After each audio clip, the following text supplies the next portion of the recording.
তুমি একটু স্টাইলিস্ট করে চলতে পারো না রেশমি? রান্নাঘর থেকে বের হতে যাব এমন মুহূর্তে রাজু সামনে এসে হঠাৎ করে কথা বলল। আমি নিশ্চুপ। এটা কি পরে আছো? 3 পিস একটা। তোমাকে না বলেছি আমার সামনে সবসময় সেজেগুজে থাকতে? প্রতি উত্তরে আমি এবার বললাম, বাড়ির কাজ করতে সময় পাই না, কখন সাজবো বলো? এত সব করে কি হবে বলো তো আমাকে? সুন্দর করে সংসারের সবটা হচ্ছে, এটাই তো আমাদের জন্য অনেক। তা তো ঠিক, তারপরও একটু পরিপাটি করে থেকো। শরত, আমার অনেক কাজ বাকি আছে বলে আমি রুমের দিকে চলে আসলাম। আমি রুমে যেতে রাজু পেছন পেছন গিয়ে আবারও বলল, রেশমি আজকে একটু সুন্দর করে সাজো না, তোমাকে মন ভরে দেখবো। আমি আজ সাজতে পারবো না রাজু, রান্না করার সময় একটু হাত কেটে ফেলেছি, অনেক যন্ত্রণা করছে। ঠিক আছে, আজকে আমি তোমাকে সাজাবো, আর তুমি শুধু দেখবে দেখি কতটা সাজাতে পারি আমি। আমি রাজুর কথায় হাসতে হাসতে বললাম, তুমি আমাকে সাজাবে? হ্যাঁ আচ্ছা ঠিক আছে, দেখি তুমি কি কি করতে পারো। দেখবেই তো, আগে চলো বাড়ির ছাদে চলো, আগে পায়ে আলতা দিয়ে দেই, তারপর বাকিটা করব। ওকে চলো, তুমি হাঁটো, আমি আলতা নিয়ে আসি। আমি হেসে রুম থেকে বের হয়ে যাই। এরপর আমি আর রাজু মিলে ছাদে গেলাম। ছাদে রাজু আমাকে বসিয়ে দিয়ে সে আমার পায়ের কাছে বসে। রাজু আলতা লাগাতে যাবে এমন সময় রাজুর বড় ভাইয়ের স্ত্রী প্রিয়া ভাবি এসে বলল, কি ব্যাপার, এখানে কি হচ্ছে?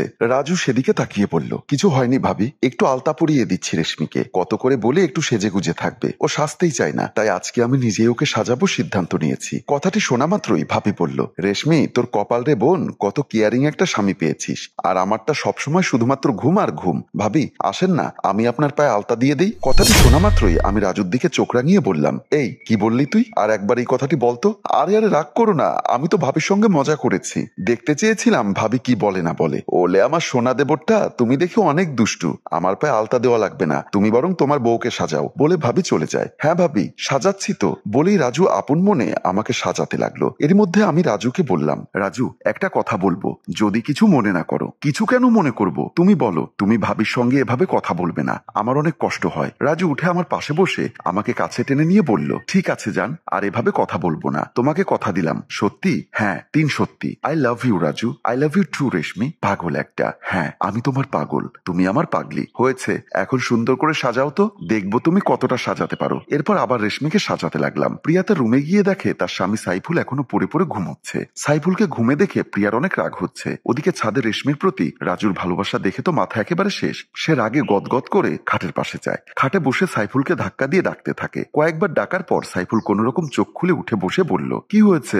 এত সকাল সকাল ডাকছো কেন? সবজিওয়ালা নাকি দুধওয়ালা কে এসেছে? মানিব্যাগে তো টাকা রাখা আছে, তুমি নিয়ে নিতে। চুপ করো তো, এখন কটা বাজে দেখেছো তুমি? কিসের ভোর মারাচ্ছ যে? সাইফুল গাড়ির দিকে তাকিয়ে দেখে ঘড়িতে সময় 11টা 30 বাজে। তা দেখে সাইফুল বলল, ও টাইম তো অনেক হলো, বলো কি জন্য ডেকেছো? আচ্ছা সাইফুল, তোমার কি ইচ্ছা করে না একটু ঘুরতে আমাকে নিয়ে? আমি যে সবসময় সেজে গুজে থাকি, তা কি একটু দেখতে পারো না? তোমার কি ইচ্ছা নেই আমাকে একটু সাজিয়ে দেওয়ার? সাইফুল প্রিয়ার সব কথা শুনে প্রিয়ার কপালে হাত দিয়ে বলল, দেখি তোমার শরীরে জ্বর টর আছে কিনা। কই, কোনো জ্বর নেই, তাহলে এটা কিসের প্রভাব? চুপ করো তো, আসলে তুমি একটুও রোমান্টিক না বলে প্রিয়া রেগে রুম থেকে বের হয়ে যায়। আর সাইফুল হাসতে থাকে। সোফায় বসা রাজুর মা বাবা মমিন মিয়া ও নার্গিস বেগম। মমিন মিয়া বলল, তোমার চুলে তেল লাগিয়ে দিতে আমার খুব ভালো লাগে, সেই তখনকার অভ্যাস আজও ফেলতে পারিনি, তোমার এরকম পাগলামো মরার আগ অব্দি দেখে যেতে চাই। মমিন মিয়া বলল, সবচাইতে বড় কথা কি জানো, আমার 2 ছেলের জন্য যে 2টা বৌমা পেয়েছি তারা আসলেই ভালো ঘরের মেয়ে। তাদের বাবা মা তাদের খুব যত্নে আদব কায়দা দিয়ে বড় করেছে।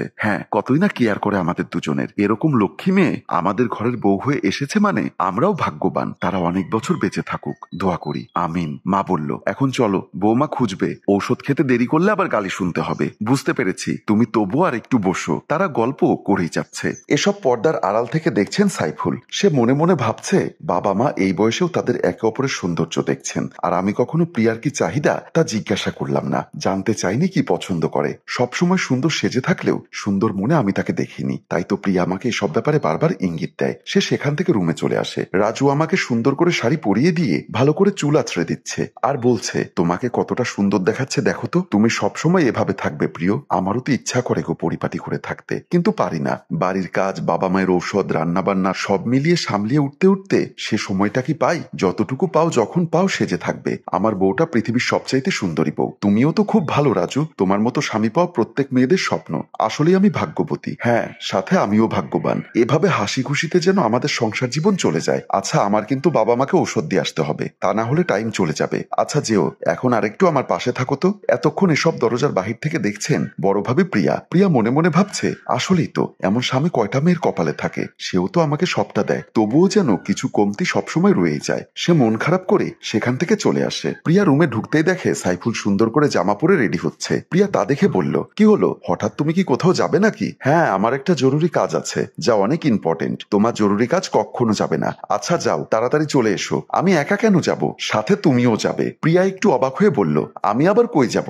আমার তো এই বাড়িতে ছাড়া আর কোনো কাজ নেই। সমস্যা নেই, এখন থেকে তুমি আমার সামনে সবসময় সেজেগুজে থাকবে, কারণ তুমি সেজেগুজে থাকলে তোমাকে খুব সুন্দর দেখায়। কিন্তু আমি তো সাজতে জানি না। তাছাড়া তোমার মুখ দিয়ে এরকম কথা কিভাবে বের হলো? কই, এত করে বললাম, কোনোদিন তো আমার সৌন্দর্য দেখনি? দেখিনি, এখন থেকে দেখবো। আসলে আমি আজকে বাবা মায়ের একে অপরের প্রতি ভালোবাসা দেখেছি। তারা এই বয়সে এসেও এখনো কত হাসি খুশি, একজনের যত্ন একজন নিচ্ছে, আর আমি সবসময় নিজের কথাই ভেবেছি। সাইফুলের মুখে এমন কথা শুনে প্রিয়ার চোখ দিয়ে সুখের জল গড়িয়ে পড়ছে। আরে পাগলি, কেঁদো না, চলো আজকে আমরা একসাথে বের হব। রাজু এবং রেশমি সহ এক জোড়া যে বাকি দিকে যাচ্ছে, কার কথা বলছো তুমি? আর কে? আমার বাবা মা। প্রিয়া এবং সাইফুল হেসে রুম থেকে বের হয়ে যায়। সাইফুল, প্রিয়া, রাজু, রেশমি, মমিন মিয়া ও নার্গিস বেগম সবাই একসাথে সুন্দর সাজগোজ করে ড্রয়িং রুমের দরজার সামনে আসে। তারা একজনের দিকে আরেকজন চেয়ে আছে। মমিন মিয়া ওনার স্ত্রীর শাড়ির আঁচলটি ঠিক করে দিচ্ছে। সাইফুল প্রিয়ার সামনের চুলগুলো ঠিক করে দিচ্ছে। রাজু রেশমির ভ্যানিটি ব্যাগটা নিয়ে দাঁড়িয়ে আছে। বাবা বলল, রাজু আর রেশমিকে অনেকবার দেখেছি বাইরে ঘুরতে যেতে, কিন্তু সাইফুলকে তো কোনোদিন দেখিনি।